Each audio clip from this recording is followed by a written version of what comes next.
Hello everyone, welcome back to the channel. So today I'm going to tell you how to enable Truecaller as default dialer. If you want to enable Truecaller as your default dialer, so let's see how can you do it. First, open phone settings. In settings, look for default apps. Look for the setting of default apps. If you want to find the here, so you just have to go to search bar and search for default.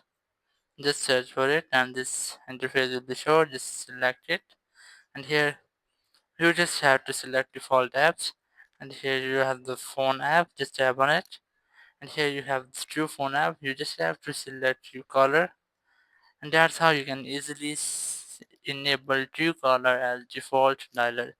Thank you very much for watching the video. Until next video, bye bye.